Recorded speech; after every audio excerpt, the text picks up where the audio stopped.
Hello friends, welcome to my channel Cinemascope. আমি শঙ্কর নিয়ে চলে এসেছি সিনেমাস্কোপের আর একটা ফ্রেশ কন্টেন্ট। আজকে যে সিনেমাটা নিয়ে কথা বলবো, অ্যাকচুয়ালি আমার খুব পছন্দের একটি সিনেমা। এর আগের পার্টটা বলা হচ্ছে এটা নাকি তার সিকুয়েল, ইতিমধ্যে খুব চর্চায় আছে। এবং আমার পছন্দের, আমার ব্যক্তিগতভাবে খুব পছন্দের একজন পরিচালক অনুরাগ বাসু সেটাকে ডিরেক্ট করছেন, মেট্রো ইন দিনো। এর আগের পার্টটা ছিল life in a metro. So সেইটা নিয়ে আজকে কথা বলবো। সেটা ট্রেলার, রিয়াকশন অ্যান্ড অল, এই বিষয়গুলো নিয়ে খুব বেশি কথা বলবো না। হ্যাঁ, একটুখানি কথা বলবো, বাট একটু গল্পের আকারে আজকের কনভারসেশনটা হোক আর কি। তো যেটা বলবো সেটা হচ্ছে যে লাইফ ইন এ মেট্রো সকলেই দেখেছেন। লাইফ ইন এ মেট্রো একটা দুর্দান্ত ছবি, বিভৎস একটা দুর্দান্তভাবে একটা হিট ছবি। মেট্রো ইন দিনো 2025, প্রায় 8-9 বছর পরে আবার রিলিজ করছে, বা তাও বেশি, ইনফ্যাক্ট 8-9 বছরের থেকেও বেশি, 12-13 বছর পরে হয়তো রিলিজ করছে। তার সিকুয়েল ইতিমধ্যে অনেকগুলো ছবি হয়ে গিয়েছে। আমি কিছু কিছু ছবি, জাস্ট ছবিটা নিয়ে কিছু কিছু জিনিস বলবো, কারণ যেটা টিজার বা ট্রেলারে দেখা গিয়েছে সেটা হচ্ছে যে অনুরাগ বাসুর একটা স্টাইলাইজড, মানে একটা জনরা আছে, যে জনরাটায় উনি কাজ করতে ভালোবাসেন, সেই জনরা নিয়েই উনি কাজ করছেন। এবার মানে সেই প্যাটার্নের ছবি অ্যান্ড অল। কিন্তু ছবির মধ্যে কিছু জিনিস একটুখানি আমার অন্যরকম লেগেছে। এটা হোপফুলি মানে বরফির সময়ের বা বরফির পর থেকে হয়তো ওনার স্টাইলাইজেশনটা কিছু ছবির মধ্যে চেঞ্জ হয়েছে। সেটা লুডোর ক্ষেত্রে দেখা গেছে, বা জগ্গা জাসুসে দেখা গেছে প্যাটার্নটা। সেই প্যাটার্নটাই না আর একটুখানি একটু একটু মানে একটু মানে কি বলবো, ছবিগুলো বা ভিজুয়ালের মধ্যে একটু কালার বেশি, কালার এনহ্যান্সমেন্ট বেশি, এই বিষয়গুলো আছে। এবার এইটা হতেই পারে তার মানে ছবি করার, মানে ছবিটা দেখানোর হয়তো ভঙ্গিমা চেঞ্জ হয়েছে, সেটা হতেই পারে। এবার সেটা ভালো বা মন্দের কথা আমি বলবো না, কিন্তু আগের থেকে একটা ছোট একটা ডিফারেন্স আমার চোখে লেগেছে। এটা মানে যে ধরনের লাইফ ইন এ মেট্রো ছিল, মানে উনি যখন কেরিয়ার শুরু করেছিলেন, একদম প্রথম ছবি ছিল ওনার ডুয়েল ডিরেকশনে ছিল, কুছ তো হ্যায় তুষার কাপুরের। তারপরে যে ধরনের ছবি করেছেন, মার্ডার কিংবা মার্ডার করেছেন, গ্যাংস্টারের মতো ছবি, সেই ধরনের ছবি, যে ধরনের কালার টোন ছিল, যে ধরনের স্টাইলাইজেশন ছিল অ্যান্ড অল, সেইটা কোনো না কোনো জায়গায় গিয়ে হয়তো বরফির পরে চেঞ্জ হয়েছে, এবং সেটা ওয়েল অ্যাকসেপ্টেড এবং গ্ল্যাডলি অ্যাকসেপ্ট করেছে দর্শক। জাগ্গা ছাড়া, জাগ্গাকে আমি আমার ব্যক্তিগতভাবে খুব পছন্দের একটি ছবি, কারণ মিউজিক্যাল ফিল্ম ভারতবর্ষে খুব কমই হয়। বা দর্শক নিয়েছে কি নেয়নি সেটা দর্শকদের ব্যাপার, কিন্তু আমার ব্যক্তিগতভাবে খুব ভালো লেগেছে। এইবার আসি, আমি এই বিষয়টা নিয়ে কথা বললাম তার কারণ হচ্ছে টিজার বা ট্রেলারের মধ্যে সেই রিফ্লেকশনটা অবশ্যই করে দেখা যাচ্ছে।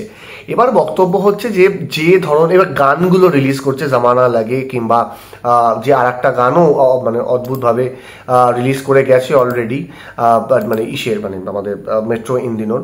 তো সেই সব গানগুলো অলরেডি কিন্তু দুর্দান্তভাবে ট্রেন্ডিংয়ে চলে এসেছে। আমরা জামানা লাগে নিয়ে কথা বলবো, এবং জামানা লাগের কথা বলার জন্য সবার সব থেকে বড় বিষয় হচ্ছে, আগে যেটা বলতে হবে, লাইফ ইন এ মেট্রোকে বাদ দিলে হবে না, কারণ লাইফ ইন ও মেট্রো কিন্তু দুর্দান্ত একটা ছবি। মানে এটা না বললেই নয় যে দুর্দান্ত একটি ছবি।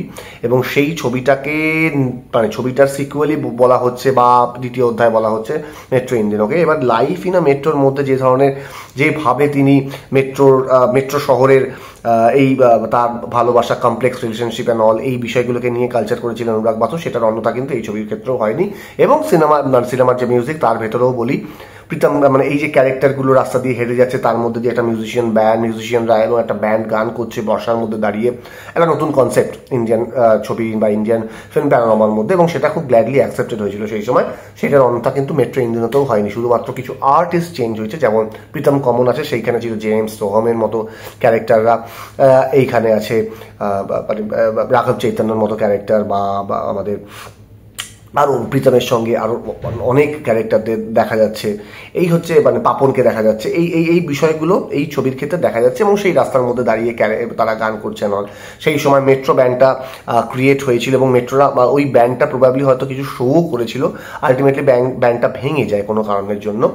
তো এই ক্ষেত্রে মিউজিকের বিষয়টা যেটা বলি, অনুরাগ বাসু সিনেমায় কিন্তু মিউজিকটা দুর্দান্তভাবে ব্যবহার হয়।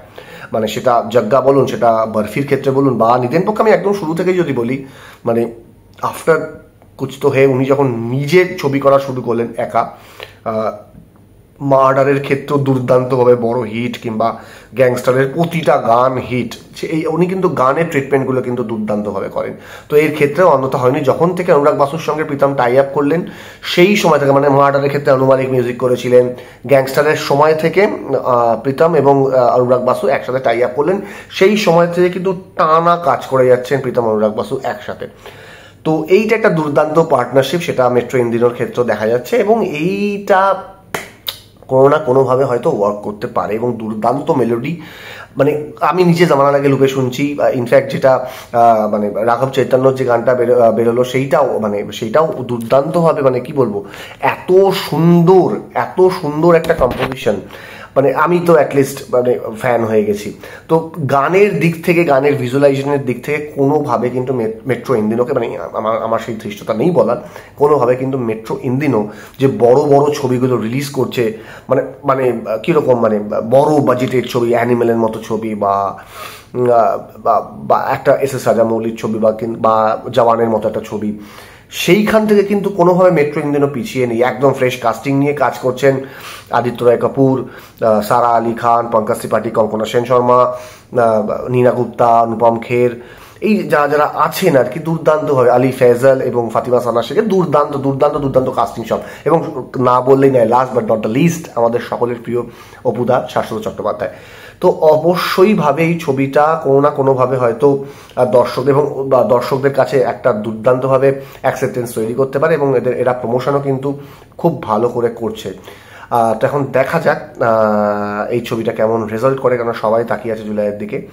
তো আজকের এপিসোড এইটুকুই। সিনেমাস্কোপ কিন্তু আপনাদের ভালো লাগলে অবশ্যই করে লাইক, সাবস্ক্রাইব এবং শেয়ারটা করে দেবেন প্লিজ। Thank you, tata.